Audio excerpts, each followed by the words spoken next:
Pirates are evil, the Navy is just. But that's only true because history tells us so. Children who've never known peace have different values than children who've never known war. The one who wins will rewrite the definition of right and wrong. They'll decide the future and how the past is written. The winner will define the meaning of justice.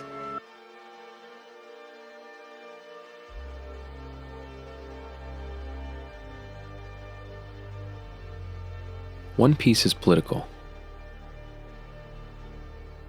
The story conveys themes that are opposed to fascism and imperialism, and both of those, in simplified terms, mean dictatorships, militarism, racism, nationalism, and privatization.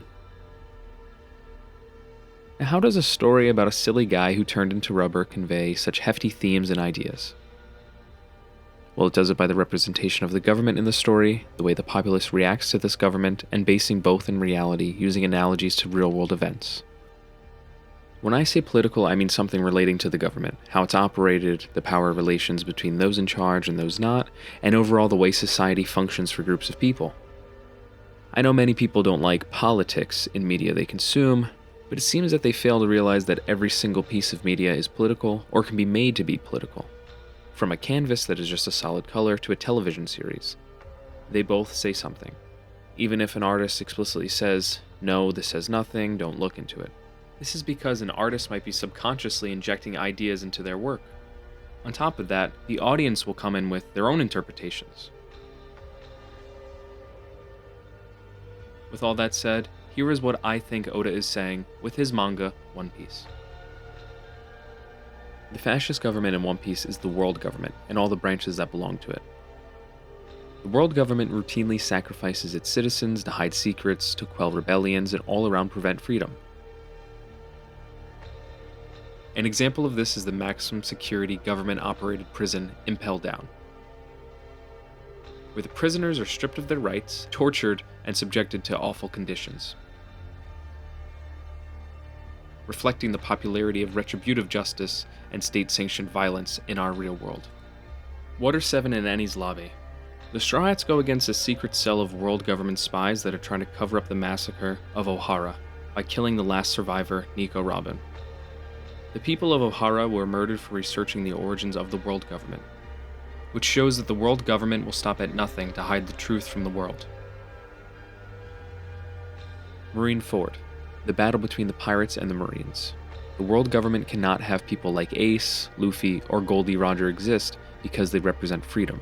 They represent the possibility for a life outside the systems the world government has forced upon the whole world. So they use their military strength to yet again quell the flames of revolution. The Navy in the series says that they are pillars of justice and protect citizens from pirates. But we see how corrupt they are, and we see the atrocities and heinous acts that they carry out in the name of justice at the behest of the world government. The Navy doesn't always commit crimes firsthand.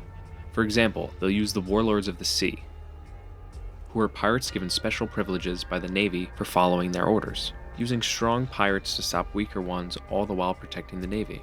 Most warlords became tyrants, like Crocodile, who tried to overthrow the kingdom of Alabasta, or Gecko Moria in Thriller Bark, another dictator and human rights violator appointed by the world government, and later in the series Doflamingo, who became the tyrant of Dressrosa.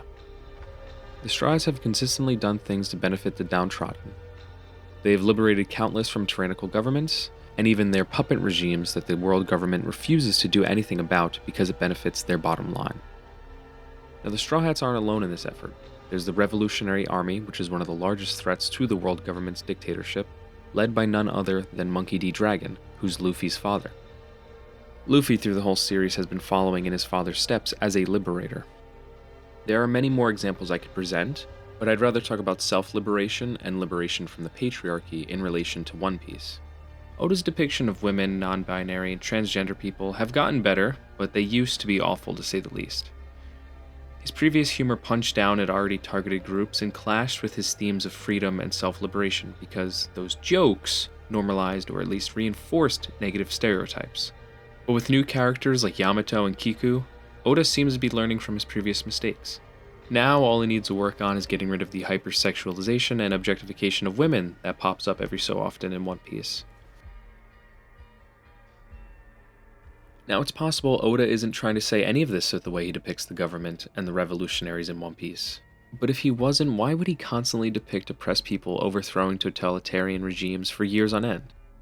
It's possible he doesn't even agree with what he's depicting, and authors do this. They'll write something that's completely opposite to what they believe, but again I ask, why would he do this if he didn't? Is it an easy plot device that we all can relate to because maybe we all live in a dystopian society that majority of us aren't satisfied with? Maybe, and maybe Oda is one of us too. He seems to be constantly working on this manga, and possibly his own thoughts and beliefs are bubbling to the surface, which leads him to inject heaps of realism into the story in relation to capitalism, exploitation, imperialism, and the world we live in. Why would Luffy, the Liberator, the protagonist of the series, constantly do everything he can to free oppressed people, if Oda didn't agree with him? I think Oda's writing a fantasy that he wishes to see in the real world.